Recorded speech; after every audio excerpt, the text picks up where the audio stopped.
আসসালামু আলাইকুম। কিছু কথা বলি, সেটা হচ্ছে আমাকে অনেক ভাই বেড়াদার আমাকে সাজেশন করে যে ভাই আপনি এই শুধু ট্রাভেলিং ভিডিও কেন বানান, অন্য অন্য কিছু কন্টেন্ট বানান, যেরকম হতে পারে কাউরে পচানো ট্রোল টাইপের, অথবা মেমো নিয়ে ভিডিও বানান। এরকম অনেকে আমাকে, যারা আমাকে ভালোবাসে, যারা চায় আমি হচ্ছে গিয়ে আরো সামনের দিকে আগায় যাই, এরকম ভাই ব্রাদার আমাকে সাজেস্ট করে। আমি তাদের কাছে আসলে থ্যাঙ্কসফুল। বাট আমি একটা জিনিস, আমি যেটা হচ্ছে, আমি যেই ফিলোসফিতে বিশ্বাস করি সেটা হচ্ছে নোংরামি নষ্টামি করে আমি ভাই আগাইতে চাই না। কজ নোংরামি নষ্টামি করে আগানো যে খুব সহজ, এটা আপনি আমি সবাই জানি।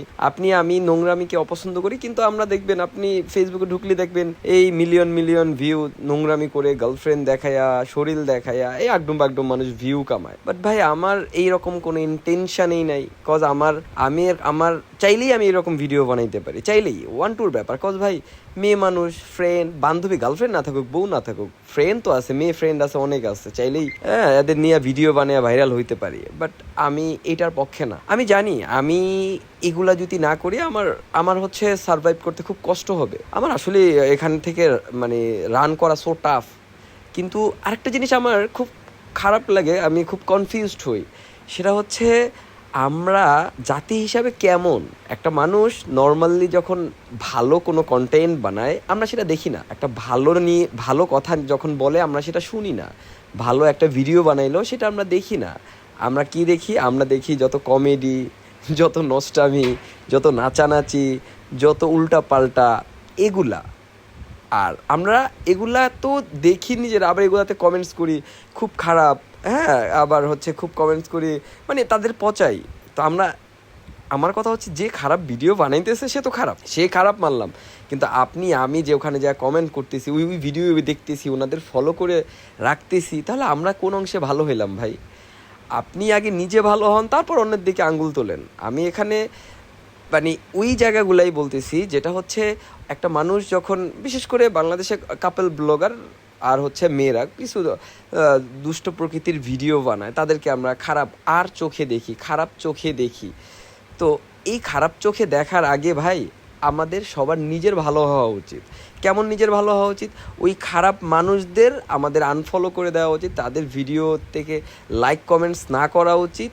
তাহলেই দেখবেন তারা ন্যাচারালি এইরকম ভিডিও বানাবে না। এই যে দেখেন আমি সুন্দর একটা পাহাড়ের ভিডিও বানাইছি, এটাতে আপনারা লাইক কমেন্টস করবেন না, আপনারা দ্যাটস ওয়াই আমার এখান থেকে অনীহা চলে আসবে। আর আমি যদি এরকম ভালো সুন্দর সুন্দর ভিডিওতে আমি বেশি বেশি ভিউ পাই, লাইক কমেন্টস পাই, তাহলে কিন্তু আমি ন্যাচারালি আরও এইরকম ভিডিও বানাইতাম। এটা সবাই, প্রত্যেকটা মানুষ যখন একটা কাজ করে, সেই কাজে যখন মানে উৎসাহ উদ্দীপনা পায়, তখন সে আরও এরকম কাজ করতে চায় কিংবা কাজ করে। বাট সে যখন ওই ব্যাপারে কোনো মানুষের অন্য মানুষ তাকে সাপোর্ট না পায়, তখন সেখান থেকে পিছপা হয়ে যায়।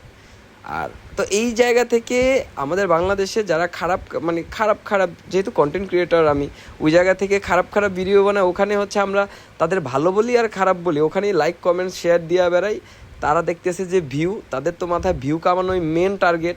তো তারা ভিউ কামানোর নেশায় তারা আরও বেশি বেশি খারাপ ভিডিও বানায়। তো ওই জায়গা থেকে সে যেরকম খারাপ ভিডিও বানাইলো সে দোষী, আর এই খারাপ ভিডিও বানাইতে আমরা যে তাকে সাপোর্ট করলাম আমরাও কিন্তু সেম দোষী। তো এর থেকে আমি সবার কাছে রিকোয়েস্ট করব, ভাই যারা খারাপ কন্টেন্ট বানায় তাদের আমি আমি তাদের দোষ দিচ্ছি না। আপনি যদি ভালো হয়ে থাকেন আপনি তাদের ইগনোর করেন। যে লোকটা ভালো কন্টেন্ট বানাচ্ছে আপনি তাকে সাপোর্ট করেন, তাহলেই আরও ভালো ভালো কন্টেন্ট ক্রিয়েটাররা আসবে। আপনি যদি খারাপ কন্টেন্ট ক্রিয়েটারদের ফলো করেন, সাপোর্ট করেন, শেয়ার করেন, কমেন্টস করেন, তাহলে খারাপরা আসবে। আর ভালো কন্টেন্ট ক্রিয়েটারদের যদি আপনি সাপোর্ট করেন, তাহলে আপনি ভালো কন্টেন্ট ক্রিয়েটর পাবেন। সো তাকে দোষ না দিয়ে আমাদের সকলের মেন্টালিটি চেঞ্জ করতে হবে, ঠিক আছে?